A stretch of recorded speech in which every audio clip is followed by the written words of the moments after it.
Hi everybody and welcome to the video and live streaming show. I'm John Lacey and normally I would be joined by my co-host. In fact, what happens if I press this button? There he Hey! is! Sam Proof is back, everybody! Hi, Hi. everyone. Hi Feels Sam, like how it's you, been how are you doing? I forever. know it's been a pretty traumatic time, but are you hanging in there? Yeah, no, it's, we're keeping in good spirits. I'm sorry you, had to do nothing for the last few weeks and just wait on me for the show to come back, and you made no progress whatsoever without, and yeah, no, thanks for, keeping things going, and I'm glad I can attempt to be back. I don't know how going forward, what's going to happen is going to be week to week until things are what they are. Hey, Saeed, we have a lead on apartments, so maybe one of those will turn around and I'll be back in full swing. But for now, we'll take it 1 week at a time. Awesome. Yeah, so and of course, you've had a birthday, I your daughter's did. had a birthday. Like life Yep. doesn't stop even when these stressful It's things happen. So, yeah, it's I mean, it's it's been a busy like month, really. Yeah, the both birthdays. Betty also graduated from fifth grade, so like a big graduation here. And yeah, it keeps going. absolutely. Okay, so today on the show we are going to be answering video questions, and we've had a couple come in during the week. But if you've got questions, throw them in the chat because we are going out live to all the various places. So if you are out there, say hello. Let us know if you've got questions. I'm going to try and do this thing, which I probably haven't done in several weeks now. But if you want to, hashtag Team Live if you're watching live, or hashtag Team Replay if you're watching the recording later on. But today we are going to be answering video questions, and we'll get into that in a second. I must admit, I don't have any tabs organized for today, so that'll be a little bit different, but that's okay. One thing I did want to sort of acknowledge, though, and I need to do more than one thing to actually show you this. Uh, I hit 400 subscribers in the last week, which is crazy.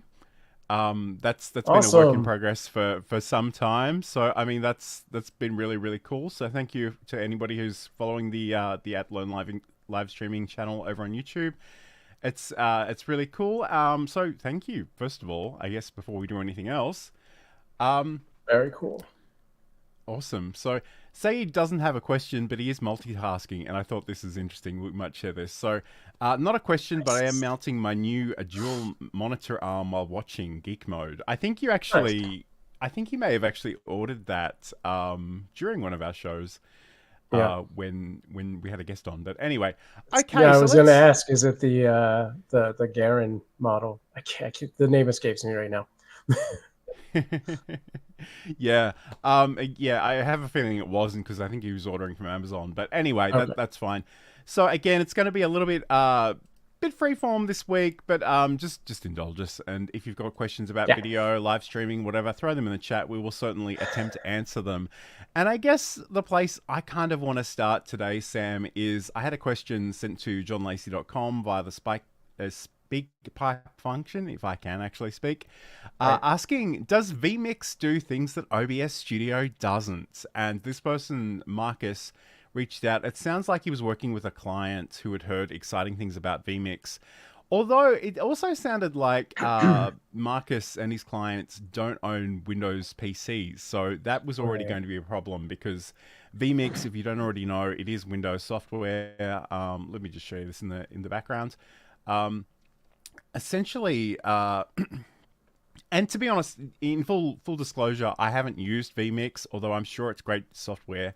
The thing I would kind of recommend you think about though is, no matter what tool you use, there'll be a bit of a learning curve. And I guess the question that he had specifically was in terms of working with this as opposed to OBS Studio. So Yeah. OBS can do a lot of different things, but it is quite modular, and there are a few things that other pieces of software can do out of the box that you can still do with OBS, but you do need to reach for other tools. For example, most live streaming software have the ability to bring a guest in automatically. That's something that doesn't really exist in OBS. There are ways of doing it with tools like Video Ninja, which we'll talk about a little bit later on. But again, because of the modular nature of OBS, you're often reaching for additional tools and plugins and third-party solutions to make things happen. Yeah. And in some ways, that's totally fine. But I guess and the other thing too is at the end of the day, you won't really know what's going to happen until you try these things out. So I guess, Sam, do you have any general thoughts on that?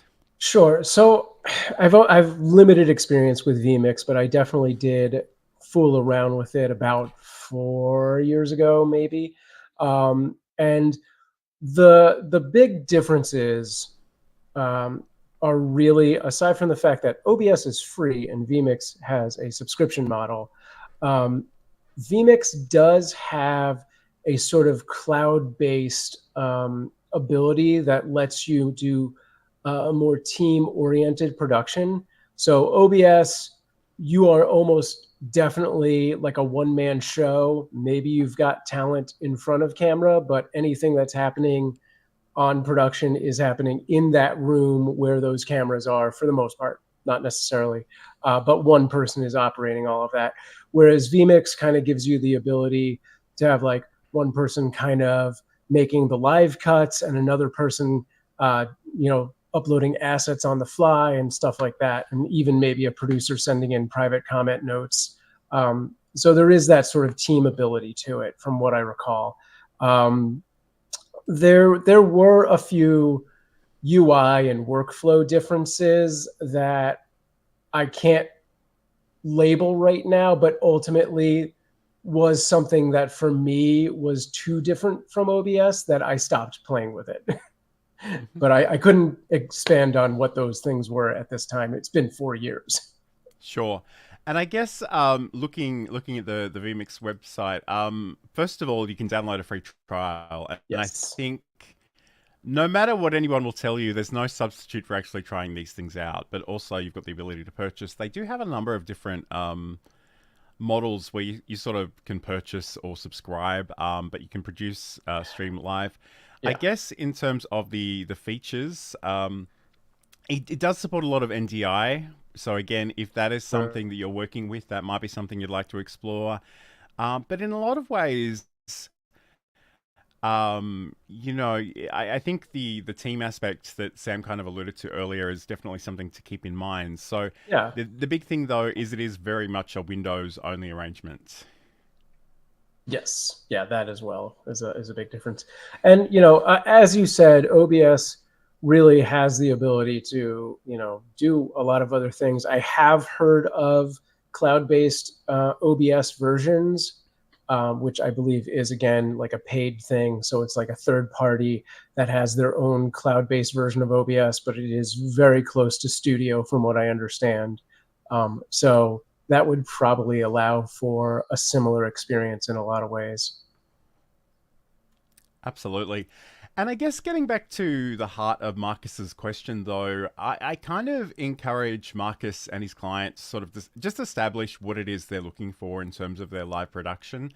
Because it's much better to brainstorm that and rather than sort of go to the software and see what it's capable of and reverse engineer that. So, yeah, 100%.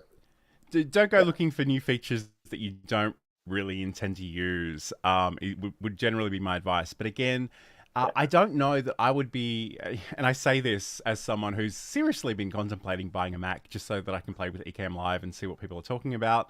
But I don't generally recommend that you run out and buy a new computer just to try out a new system. So again, give it a go.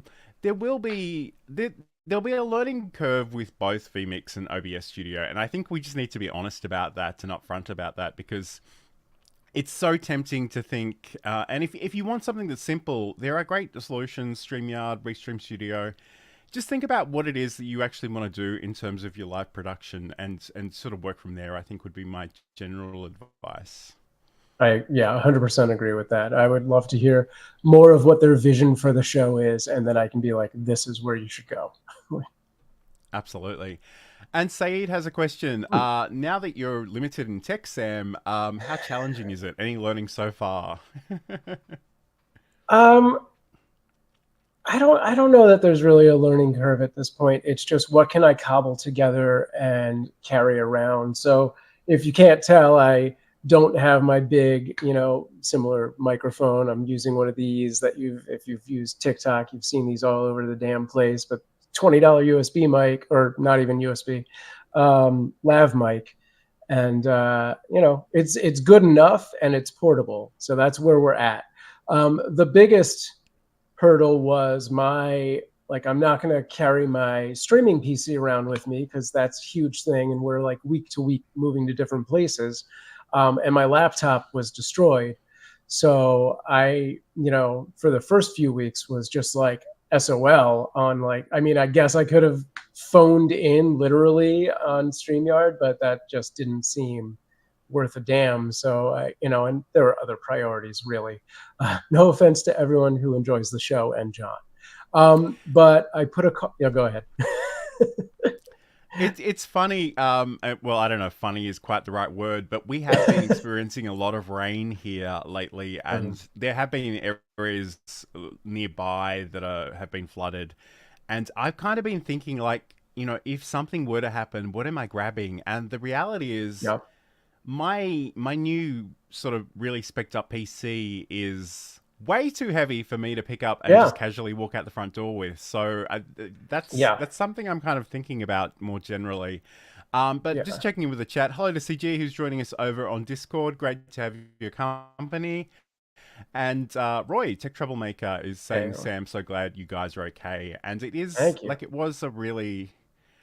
And there was a time, obviously Sam was incredibly busy and we hadn't really spoken very much. And I genuinely didn't know the extent of the damage and how traumatic that was. And I don't really want to turn this show into a therapy session or anything. But I just feel so badly for you guys. And I'm glad that you're physically okay. And I'm sure over the next couple of months, you'll manage to build things back up again. But it is really awful. Yeah, for anyone who missed the update that we had a house fire and have been displaced from our house, I'm not going to get into the nitty gritty. You can go over to youtube.com/cuteavalanche. There's a couple live streams that Amanda and I did where we talked about pretty much everything. So you can look for those. And I'll be putting a vlog out on my own YouTube channel eventually. By eventually, I probably mean 6 months because, again, it's traumatic. And, every time I start to actually talk about it, it's not easy. So, but yes, everyone is okay. All of the cats are okay. And that's all that matters. And that's great to hear. All right, we're going to come back and we're going to talk about the iPhone, which is not a device I actually use, but I'm really glad to have Sam back to speak to this one a little bit. And just video quality in general. So this is the video and live streaming show.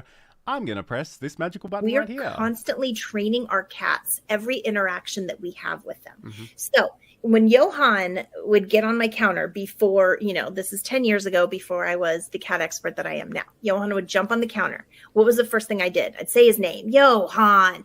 He loves that. That's a reward for him. He said, you just said my name. I would go over to him and I'd talk to him and be like, you can't be on the counter. Johan loves when I talk to him. Ding, that's another reward for Johan. I'd pick him up and put him on the ground, but I didn't want him to think I was mad at him. So when I'd pick him up very nicely and kiss him on the head and say, I love you, but you can't be here. I'd put him on the ground. I had just done 3 things that rewarded him for being on the counter. So I was encouraging him to continue doing that. And that's a clip from Sam's podcast, Just Kidding Around, which you can learn more about over at cuteavalanche.com. This is the video and live streaming show. Today we're answering video questions. So if you have any burning video or live streaming questions, throw them in the chat. We'll do our best to answer them.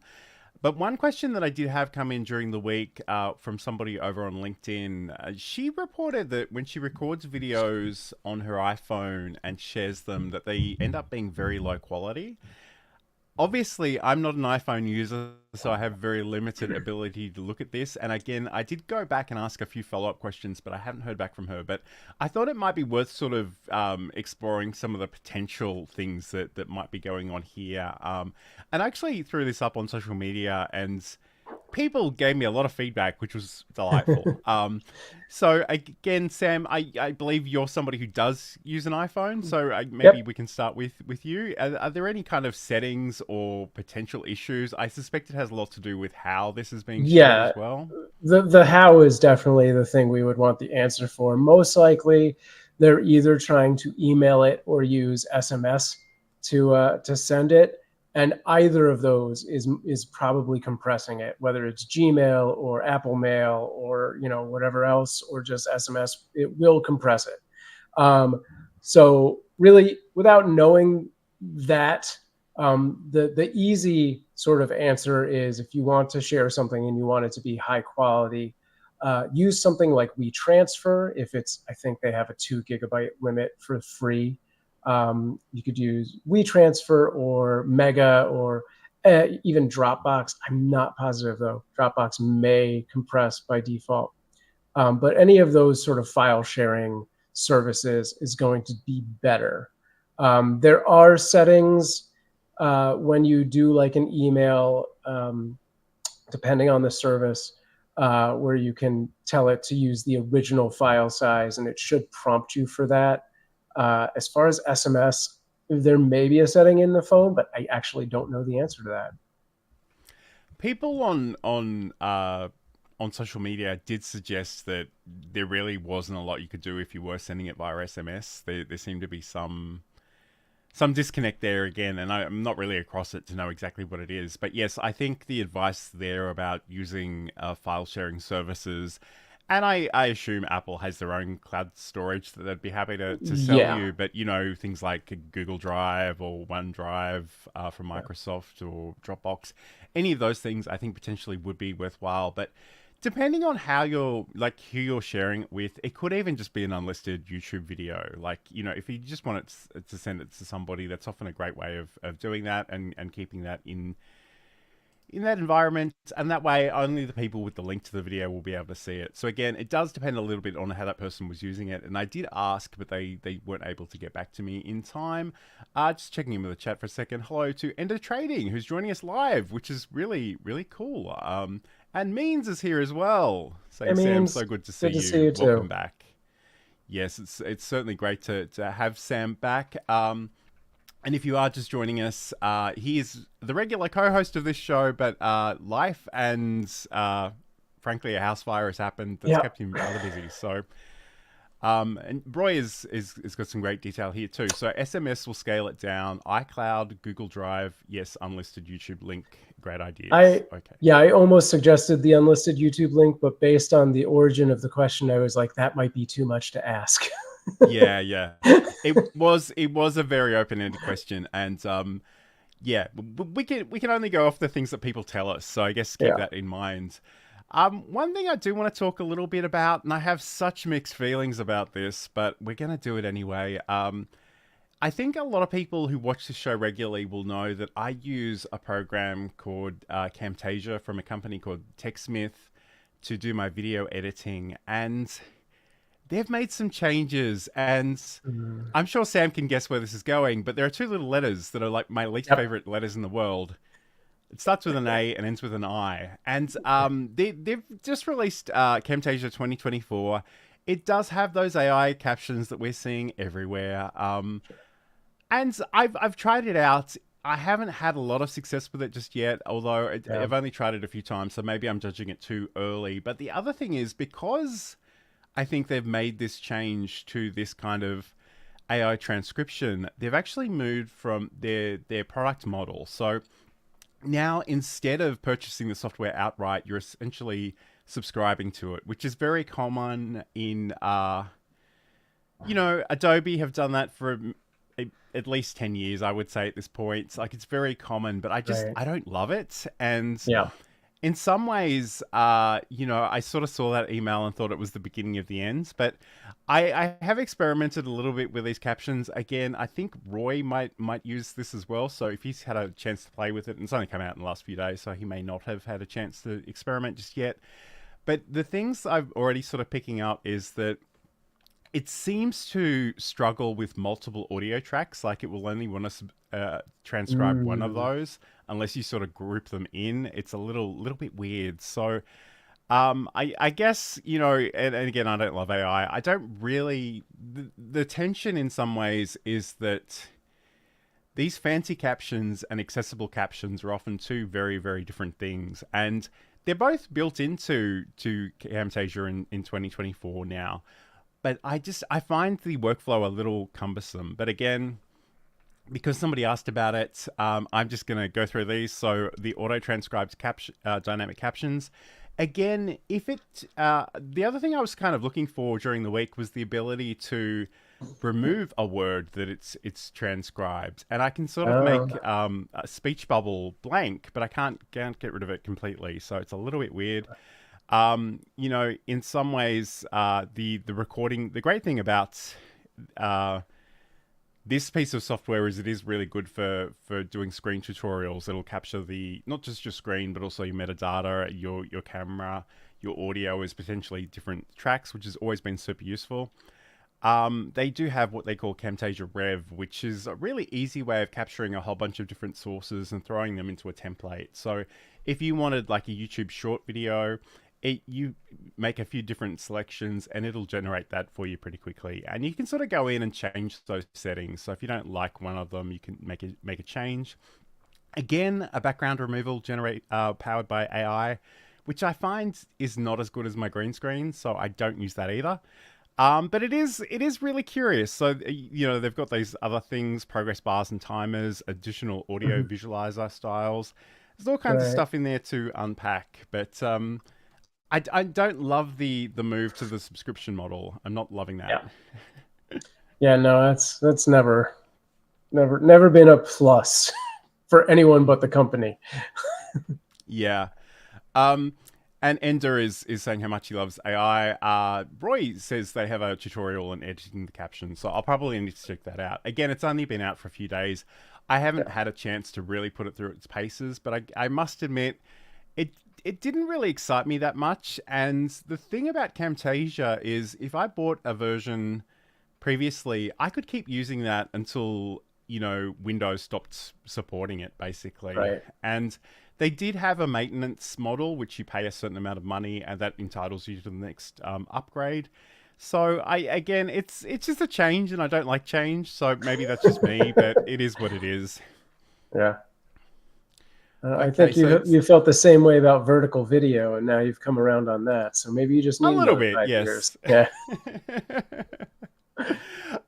Yeah, that's true. I mean, you know, I just feel really busy, and like when people move my stuff, I don't love it. Yes. But anyway, Yeah. I'll play with that some more, and I'll report back with more information once I have it. But Sam, you had a question from the OBS community.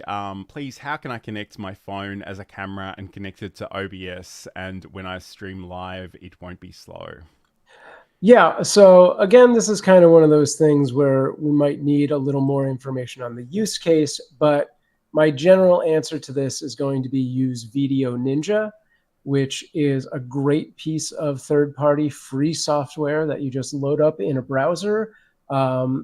And this can be done locally or remotely. So if you're doing an interview show where you've got people in different parts of the world, you can bring them in. They can just get an invite link from your, Video Ninja and pop on their phone, and you can just drag them into their own independent OBS source, and it's perfect. It's like, I've never had any issues with it, as long as everyone has relatively decent internet. If they have internet that is uploading below 10 megabytes per second, then yes, there'll be some issues. But yeah, as long as they have decent internet, it's a great solution, and it's really amazingly customizable. And I guess the great thing about Video Ninja is it brings in those external cameras into OBS, and like I said earlier, that isn't really something that's native to OBS. But I know it has a whole bunch of features that I've barely scratched the surface with in terms of screen sharing and you know, Yeah. even just the ability to show different people different things, and I love the ability to bring them in as their own sort of browser source as well. So that way you can team that up with other OBS plugins and features. So like if you had source record, you could actually grab a recording of that guest. Although I believe Video Ninja actually has that built in, like It that can does, happen in yeah. the browser. Yeah. It lets you do both local and remote recordings if your computers can handle that. You know, and Saeed says, I can't believe something like Video Ninja is free. I was going to say, if you also happen to already have like the pro Skype account, there is an NDI plugin for Skype that will work with OBS, which answers Tech Troublemaker's question right there. But again, that is a paid, the Skype side of it is a paid, thing. Whereas actually, maybe you can do it for the free accounts. But yeah, there is an OBS NDI Skype plugin. Yeah, so I mean there are free plugins that support NDI. Again, I don't use a lot of that technology, so I'm a little vague on the details, but there certainly are things. It's been a while. And I think at some point when we started doing this show several years ago, actually it might have even been before that. I know that Sam and I played with the Skype NDI integration, and it was okay. Like Skype isn't necessarily the greatest quality, but I think for a lot of purposes it will suffice. Yeah, I think once I found video, I just kind of stopped looking at any other thing to do that because it just works. It just does what it does. It is really great, and like Said said earlier, it is mind-boggling how much really cool free stuff exists out there. And again, we talk about that trade-off between the modularity of OBS and having to put a few things together to make it work versus some of the paid options. And honestly, whatever works for you works, and you have our blessing to explore those. And again, I think, you need to think about where you are right now, rather than sort of projecting too far into the future. So if you want something that's really simple, by all means, go and check out StreamYard, go check out Restream Studio. Those are browser-based tools. They can get you started really simply. But if you are a little bit nerdy and you are a bit of a control freak, the ability to just rearrange everything in OBS or Ecamm is just really, really lovely. Speaking of Ecamm, which I brought up, Ecamm just released their Zoom integration, bringing in guests from Zoom to a stream, just saying. So, I mean, yeah, there is that. It's funny, we all kind of live in our own little boxes and bubbles and contexts, and Saeed uses Zoom religiously, and I haven't used Zoom in, like, years. I barely know how to turn it on. Right. Yeah, like I honestly don't know if I think this is a great idea or, a decent idea. Like I don't know what Zoom's resolution limitations are and like FPS limitations. Like, if it can support, 1080p and 60 frames a second, not that I would need 60, but if it can support that, then that's great. If it's down resing things, then this isn't really awesome, but it's good. And it's interesting. I've listened to a number of podcasts in the last month that are like, how to get better quality than Zoom. And some of them are ads for third-party tools. And sometimes they just go, actually, Zoom's good enough. Just use Zoom. So again, as someone who doesn't use Zoom, I don't know how great that advice is. But you can certainly try those things out and have a play. So again, until such time as I choose to buy a Mac, I'm not going to be able to try out Ecamm. But again, I know there are lots of people in the community that use it and they love it. So more power to them. We're going to come back and we're going to answer a few more questions, although we're kind of running low on questions. So if you do have any comments or questions, throw them in the chat and we'll certainly entertain those when we get back in just a second. I'm just going to decide which one of these magical buttons I'm pressing today. I think we'll just go with this one. Hi, I'm John Lacey, and in Build a Presentation Muscle, I want to talk about finding your voice, refining and sharing your message, using tools and technology to share that message, and looking after yourself as a creator.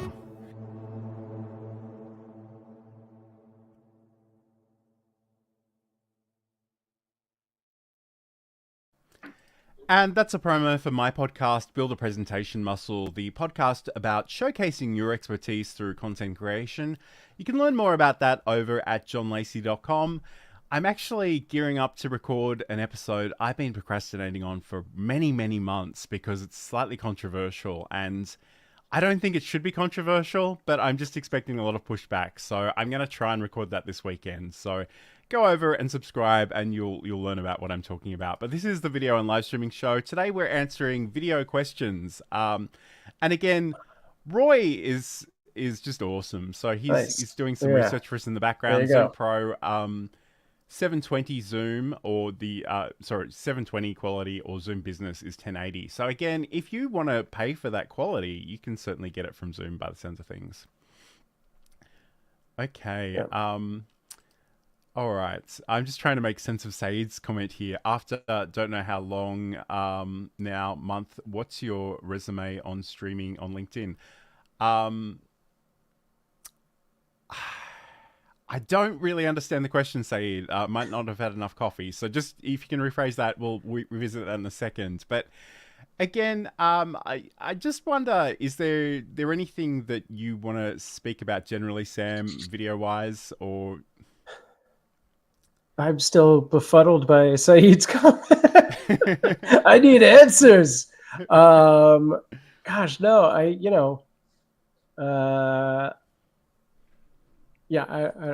ask questions, folks. That's the best thing.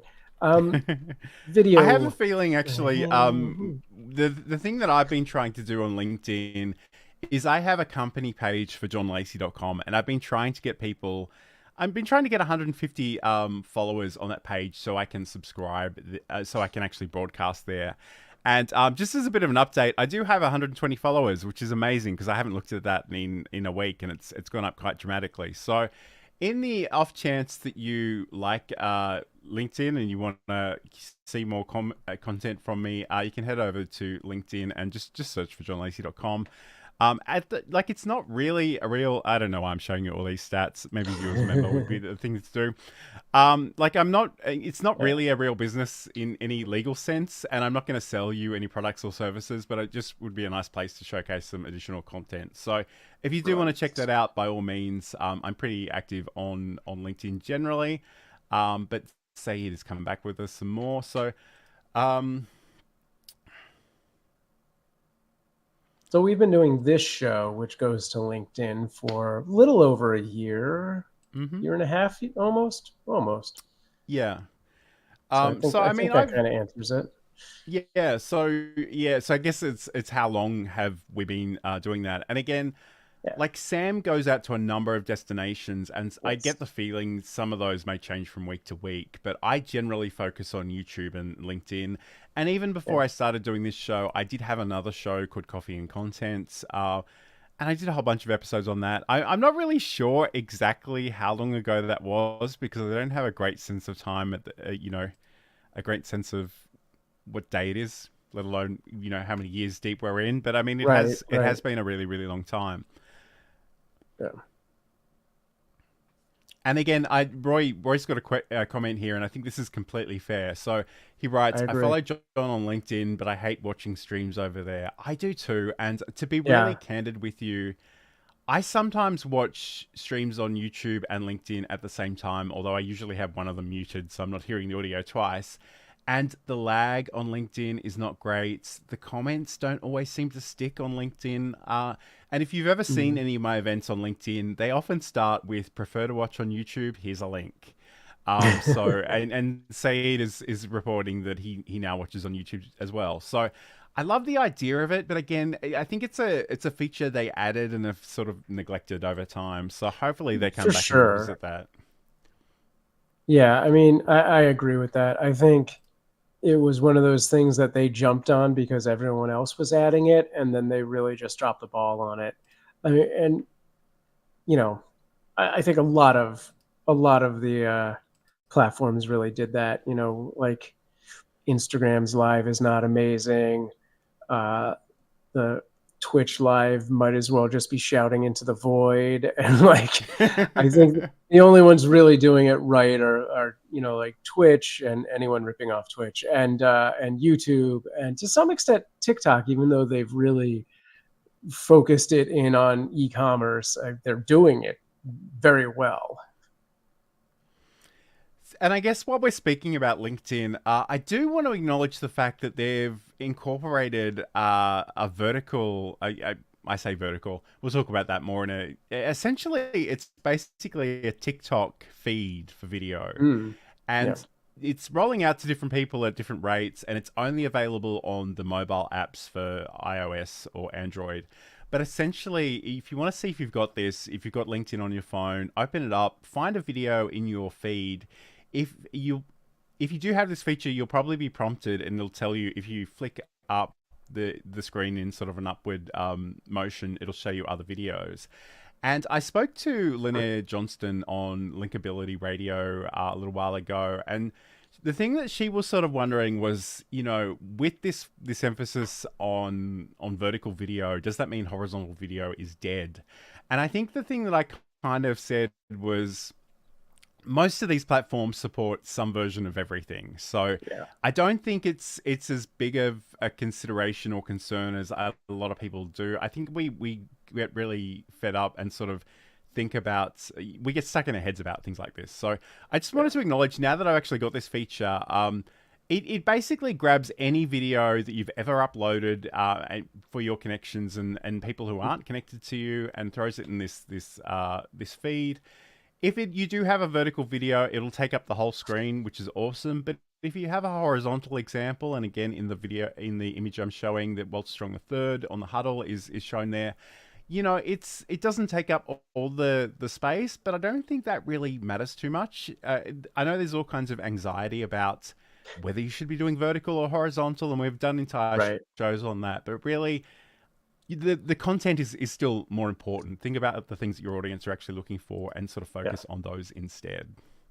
Yeah, and I mean, I've said this before, but I think we're getting to the point where I don't want to say the vertical bubble has, burst, because it's going to become cyclical. I think we are seeing a wave of content consumers who have started to get burnt out. And they're like, now I want something longer and has a little more meat in it. But they'll be back to vertical. Like, it's just going to be that thing where it's like, well, I've eaten peanut butter for 27 meals. It's time to have a little chocolate. And then they're like, now I've eaten chocolate for 27, I'm going to go back to, peanut butter. So it's just going to be a thing. Neither format is going away. And they both have their benefits. They both fill, a certain need for the viewer. And, in the case of vertical, it's generally that sort of dopamine short hit. And with horizontal, it's like, I want to actually learn something or get something done. And, that's what it's going to be. And as someone who is a consumer of both TikTok and LinkedIn, I use those platforms for very different things. And it's difficult. I'm not going to tell you the kinds of things I watch on TikTok, but it's difficult to overstate how mindlessly enjoyable they are versus YouTube, where I come for really educational content, for longer form content. And as Sam says, there are different times in the day, in the week, in the month that you'll want different things. And I don't think any of this matters too much. And as someone who loves a bit of video editing, I just think take whatever you've got, throw it into a different canvas, add some B-roll, switch it up a little bit. Like, there are all kinds of creative opportunities you can explore. I know some people don't love editing video. I get that. But I think, there are all kinds of possibilities. And another thing that I kind of made a point about is that we tend to conflate common content types with their popular use cases. So, and again, going back to LinkedIn, the LinkedIn newsletter feature is a great thing. And if you take that literally, you think it's only about news. It's only about what happened in your industry that week. But the truth is you can do whatever you like there. You can embed videos, you can embed podcast episodes, you can include links and lists and images. So I think in some ways because even like with something like podcasting, people think interview. It can only be an interview Right. show, and it's like, no, it can be anything you want, really. And I just invite people to think a little bit more thoroughly about that. But I just want to check in with this comment from Saeed. I think this LinkedIn feature is a nice opportunity for repurposing your YouTube shorts. I guess they'll be pushing video content in the future. I think that is potentially true, but again, you don't nominate which videos pop up into that feature. So I guess there is potentially the danger that you'll have the same content in vertical and horizontal, and they might see it. But again, it's very early in the piece. It's hard to know. And Roy's writing, I could post my horrible Opus Pro made shorts. I mean, you could. Again, it's interesting, and I know I'm a control freak, and I know I don't like AI, and I'm always ranting about it. But I don't know. I see a lot of really weird short clips from different people that are clearly made by tools, and they're not completely awful, but sometimes I think you just need a human to double check these things and maybe change where they start or end, or maybe take some of those elements. And I guess the other thing, if I'm being really critical, and I'm sorry, I'm not meaning to call anybody out, is I see a lot of people who will do a show like ours where we have camera by camera, and they will just put one on top of the other and just call it a day. zoom in, and it'll be really, really blurry. So if you can get individual local recordings and edit it properly, that does make a world of difference. Yeah, no, I've played with Opus Pro and other similar tools, and I've a lot. Like, I've put so much footage in there, and I think I've probably generated hundreds of clips, and I've maybe posted one or two that are like, yeah, that one's good. But for the most part, I'm like, it's the problem is that, like, yeah, if you want quick and easy and I just need to get stuff up, clips, great, fine, that does the job for the super lazy and you don't actually have a care in the world of growing. But when you actually want to, like, focus on growing a channel or like creating a business funnel, the videos you put out have to actually be good. Like, so it can't just be a simple trim job of like, I cut the front and the back off and there it is. Like, there should be actual edits, like, this is fine for a live stream where we're interacting immediately with an audience, but I'm not going to sit through and watch a show like this, after the fact. So God bless any of you who do. Thank you. I'm not trying to talk you out of that. But, like, if I want to put a clip out to show like what we're really doing, it's just got to be better. Like, it can't be a horizontal squeezed into a vertical or zoomed in, like John was saying, get local recording so you have that high quality to go into and like make some actual cuts, multi-camera editing style cuts and make it good. Like, a big problem with most AI short generators is, like I'm saying, they trim one small segment and there's no definitive hook. And that is where your VOD creators really excel. The ones who are doing great on YouTube have taken the time to think, what is a real hook for this that brings my audience in, explains what I'm about to tell them, and promises that I'm going to deliver on it. And that's what the hook should do. AI generators can't figure that out.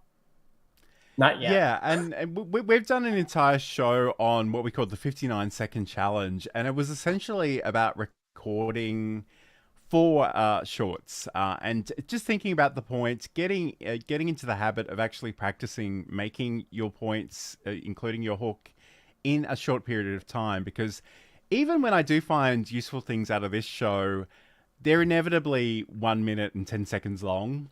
And as good as I am at sort of editing things down, like, that can be so frustrating at times. And often if we've spoken about something at length on the show, or I've written about it in a newsletter, I will have a new clarity about that. And at that point I can go off and record something new. And in some ways, you can do that. Again, I'm a big fan of using the Atom vertical plugin to do that. But again, if you're using Camtasia, that Camtasia Rev thing that will it'll give you all these options. So potentially, if you're short and concise, you don't even need to worry too much about changing very much up. You can select a whole bunch of different options, and they are customizable. So if you've picked the AI background removal and it's done a really awful job, you can turn that off before you render the video. You can make whatever cuts you like. It's really cool. And again, I guess there's nothing wrong with just doing it from your phone either, although that's not generally how I personally work.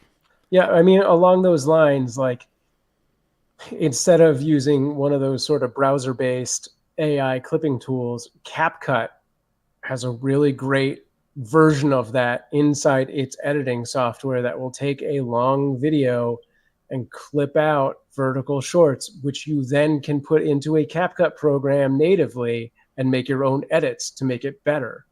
So yeah. And nobody asked, but I'm going to volunteer this information anyway. It's one of those things that I love. I love Camtasia, but again, this recent change is making me reconsider everything in my life.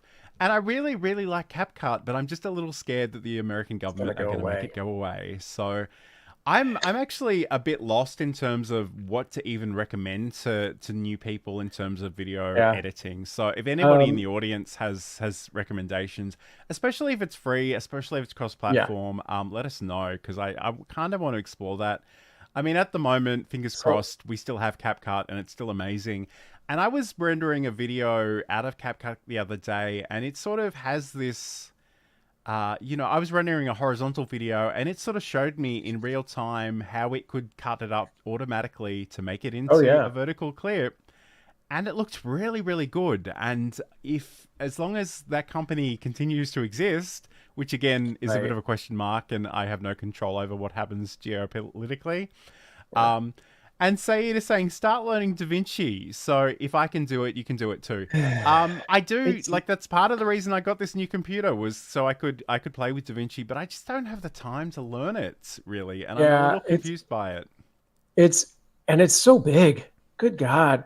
The thing I want to take a look at, because someone said it was free and I don't 100% believe them, is Adobe Rush, which is like their express version of Premiere, from my understanding. So if it's even remotely similar to like if Premiere and CapCut had a baby, then I'm sold. But we'll see. I'm gonna do some research. I mean, I do have access to the Adobe suite, but I don't. It's sort of getting back to that whole subscription model. I don't want to become too reliant on it. I really don't. And I know lots of people that love Adobe, and I don't want to ruin their day, but if I can do anything outside of that ecosystem, I prefer to avoid it. But to each their own. But again, if you've got any feedback in terms of those video editing software options out there, I'd love to hear them, because I'm coming up surprisingly short, and I really like our recommendation has always been CapCut, and we do love it, and it works really well. But again, unfortunately, there are just factors outside of our control that we just don't know what the future holds for that piece of software in that particular company. We'll see. I hope they fight it and do okay, or at least that software maintains for a few years after everything goes down. Absolutely. So I'm going to play this, and we'll come back and we'll answer some more questions. But if you've got any questions, comments, throw them in the chat. We'd love to hear from you. If you've been watching us for a while, or this is your first time and you're thinking, Sam, John, this is great stuff, but I'm wearing a lot of hats already and I don't need to add this to my list of things that I'm doing, but I really want to live stream, I've got you covered. I've been a freelance technical director and stream operator for 20 years, and I can help you either with one-on-one counseling, setups of shows, or even run your whole show for you. Get in touch with me, samproof@gmail.com, or find out more at samproof.tv. And if you do need to reach out to Sam, you can certainly do that in all the various places, including that email address. And he'll help you out to the, given some of the constraints he's working with, but I'm sure he's incredibly knowledgeable and can point you in the right direction of different things. So that's definitely worth exploring. Okay, so this is a video and live streaming show. Today we've been answering video questions. I have this vague sense that I actually included a few questions in the video description, and I just want to really... Sam can buy me some time while I'm looking this up, just to make sure I haven't neglected them. Oh, cool. Hey, I'm going to juggle, guys. So let's see, we talked about streaming software and editing software, and I guess we haven't talked about cameras so much, but yeah, use a camera for your videos. No, go on. Yeah, we've talked about tech a lot in the past, and you can find some episodes where we talk about that. But if that is a question people have, let us know. The Logitech C920, 920 has been the standard webcam for a long time, but without any real change. So there's a lot of new tech out there. The Elgato Facecam, which John's gotten recently, and he can maybe talk on a little. But if you can afford it, if you already have it, a DSLR is going to be a way better experience. And I think John might be ready to do stuff. Good. Sure. Yeah, it's funny when you started talking about cameras. I actually looked up, and my face cam is completely out of the picture at the moment. Although something in OBS must be using it, because it's lit up even though the privacy screen is closed. Sure, so I'll have to go and just double check what that is. But the face cam is a great option. I guess the only thing I would say, and I came from Logitech. I used a number of different Logitech webcams over the years, but the thing that drives me nuts about them these days is they all have microphones built into them, and the minute I plug one in, my audio setup changes. And there have been times when, well, actually, I don't know that there's been a time when we've done an entire episode, but sometimes there is that risk that you think you're just recording your video, and it skips your $1,000 audio setup and goes into this $100 webcam, and it just sounds atrociously awful. That's kind of the reason that I wanted to explore the Elgato Facecam, because Elgato have always said they're never going to have microphones on their cameras, which I think in a lot of ways makes perfect sense, because they're not. There's no they're point. never going to be positioned in a great place to capture the audio. So that's something to keep in mind. And I think at some point in the near future, and again, depending on whether Sam can join us or not, I do want to sort of dig more into the Elgato ecosystem, because they've got some great products, but the power of it really is the software and the way they relate to each other. Because I haven't mentioned it this show, but I got the Elgato prompter a little while ago, and it's amazing. But the holy trinity of the Elgato prompter is the Elgato prompter, the fact that it's got the display built into it, but also the camera hub software and the way that you can control it via a Stream Deck or a Stream Deck pedal. So, in my day job, for example, I will sometimes run these stand-up meetings, and I actually have an agenda which just flashes up on the screen if I press a button, and I can adjust the opacity or transparency of the background so I can see the people I'm talking to underneath that display, and I can just sort of flick from item to item just to keep me on track. So, so Saeed is saying that he got the Facecam Pro. So I'd be really interested in hearing about that Saeed, actually, in more detail, maybe outside of the show, because it's very expensive in Australian dollars. And I kind of looked at it and thought, I don't know if I'm prepared to pay quite that much. The other thing that Saeed does mention is that they've got the new Neo series, which is a little bit more budget friendly. Again, maybe it's just the Australian dollars, maybe it's the other side of the world tax, but they're not as cheap as I would have thought they were, given. And I said a very unkind thing to Sam when I first saw them, and I'm not going to repeat that here today. But I think they are made of recycled plastics as well, which I think is environmentally friendly. So there is that as well. So cool. But yes, maybe we'll do a show on Elgato gear. Although I don't know that Sam has any. Do you? I mean, aside from the Stream Deck, no. No. Oh, okay. Yeah. All right. Well, anyway, we'll see what happens. But speaking of which, if there are topics that you'd like us to cover on future shows, just let us know wherever you happen to be watching. Again, because of life, everything's up in a bit of a state of flux at the moment, but we'd love to do the things that you want us to cover. Don't forget to like and subscribe wherever you happen to be watching this, because we are going out to all the various places. But we also would love to hear about the things that you guys are making as well. And I do want to say hello to somebody in the chat. I'm sure I saw a comment from, but I didn't acknowledge. Stefan, who's watching on LinkedIn. And again, just saying that Sam seems to be doing fine, which, you know, certainly getting there. So it's a step in the right direction. Yeah. So again, thank you to everybody. And I didn't ask Sam if he wanted me to do this, but I'm going to throw it up on the screen anyway. There is a GoFundMe page, so if you do want to check that out, you can support Sam and Amanda and the family. And there's a QR code on the screen you can scan if you'd like to do that as well. But again, I don't really like it is and like Sam said, if you go over to the Cute Avalanche channel, you can see some behind the scenes and talking about that and some of the photos. And I mean, I'm grateful that everyone's safe, but it is obviously very hard. Yeah, it's a lot.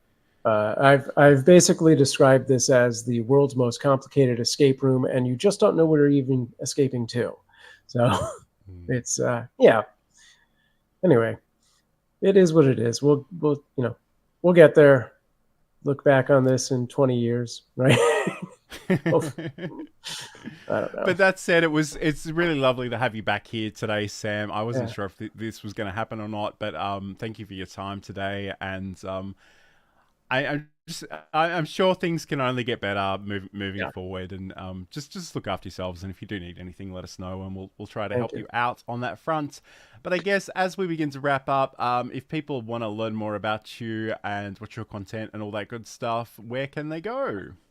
Yeah, head over to samproof.tv, and you can find all of my social links at the top left there. Scan this QR code. And if you didn't get enough cats, while the Kitten Cam's live feed is down, Cute Avalanche is running a constant looping playlist or a shuffling playlist of our featured fosters from past litters and things like that. So we are still putting out kitten content. That was a mouthful. So yeah, follow us over there. Nice. And if you want to catch up with me, you can head over to johnlacey.com. It's tutorials and the podcast and all of the things, and social media links at the bottom of those pages. I'm mostly active on LinkedIn and YouTube, so if you want to find me, those are probably the best places to find me. But I do lurk in all of the places on the internet because that's just how I roll. Okay, so, you know, if you do have any final questions, we've got a couple of minutes before we wrap up, but it's been great to have the company of so many people in the chat. We really do appreciate it. You know, Sam sort of alluded to the fact that we've been doing this show for at least a year and a half, and it's the thing that I try to explain to people is that you need to have a level of consistency, and this stuff takes time. Yeah. And sometimes, you know, it feels like an eternity. And like this week, if I'm being really honest with you, I was almost not going to do the show. I was just feeling a little bit burnt out, but I am grateful that I pushed myself to show up and do this, because I didn't want to let the people down in the chat, and it's great to do, and you know, it's just been a tiring week, but sometimes you just got to soldier through and do what you can do. But thank you to everybody in the comments. It's been really awesome. Roy, Saeed, CG, everybody. It's been great to have your company today. So again, I'm not sure what we're going to be doing next week on the show, but if you've got any suggestions, if there are things you'd like us to explore, please let us know. Otherwise, have a great week and look after yourselves. Take care, everybody. It's good seeing you. Bye, everybody.